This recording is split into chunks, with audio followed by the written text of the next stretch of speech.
Bonjour tout le monde, vous êtes avec Violaine et son petit conservatoire. Place à la culture et place d'ailleurs au chant aujourd'hui, car je reçois Jean-Pierre Solstice, qui est auteur-compositeur-interprète et qui fait un spectacle qui aura lieu d'ailleurs au Vieux Menhir, crêperie de la Trinité-sur-Mer, et qui est un peu l'Olympia de la Bretagne d'ailleurs, car c'est là où ont débuté Philippe Le Scournec et Marianne Kifalek, avant de faire l'album référence « Il n'y a pas de beurre dans la pâte à crêpes ». Donc, Jean-Pierre Solstice, place à l'art. Bonjour. Bonjour déjà, c'est bien. Alors, grâce à votre accent, on a repéré déjà que vous venez de Bretagne, directement. Hein. Alors, vous êtes auteur-compositeur-interprète, un beau métier. Oui. Mais après, le plus dur, c'est la réussite. Oui. Et sur la Bretagne, c'est dur de percer entre deux menhirs.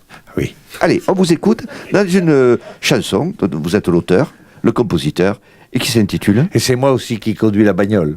Eh bien, c'est parfait. Vous faites tout, c'est bien. On vous écoute.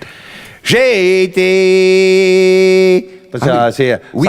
une connotation bretonne. Et bien sûr, il y a la vielle derrière. Enfin, Voilà. pas la vielle, là. J'ai été chez mon cousin qui s'appelle Aladdin. C'est mon cousin, on s'aime bien.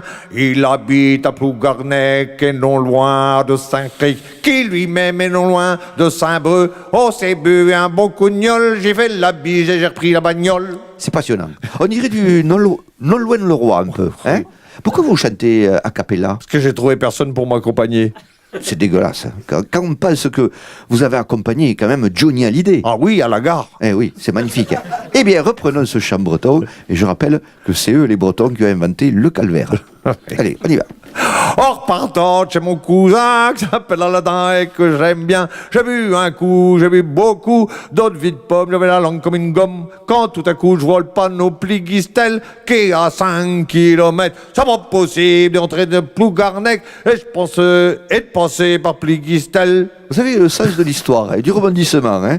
Excusez-moi, je vous ai coupé. Par moment, il faut qu'on respire un peu quand même. Oui. Parce que là, c'est vrai qu'on manque d'air. Allez-y. Ou alors faudrait passer par Pligistelle pour éviter la rocade de Saint-Breu. Mais ça m'étonnerait parce que le maire de Saint-Breu, il est pas d'accord. Pas d'accord pour Pour la construire. la rocade. Ouais. Ah, bon, écoutez, ça va suffire là. Je crois que vous vous rendez compte qu'il y a quand même des gens honnêtes qui nous écoutent. Des gens bien. Je veux dire, des gens qui vont bosser. Des gens qui ont voté Macron pour que les impôts baissent. Et qui apprennent peu à peu d'ailleurs que c'est pour plus tard. Des gens déjà déçus. Des gens qui triment. C'est des gens qui en bavent. Et qu'est-ce qu'on fait pour eux? On leur inflige ça? Non, c'est pas possible. Je fais quand même le dernier couplet. Oui, mais alors, vraiment, c'est le dernier. La Allez. prochaine fois que je vais chez mon cousin, vive Fougère et Clisson. La prochaine fois que je vais chez mon cousin, celui qui a voté Fillon. Ah, c'est lui qui a voté Fillon? Ah bah oui, c'est Ah, lui. d'accord. Bon, La prochaine fois que je vais chez mon cousin, je reviendrai par un autre chemin. stop, c'est bas, on fera pas mieux. Il faut rester sur un succès comme ça. Chers auditeurs, essayez de reprendre une vie normale. Le pire est passé. En tout cas, Jean-Pierre, faites le dossier en catégorie catastrophe naturelle. Vous pouvez toucher un paquet.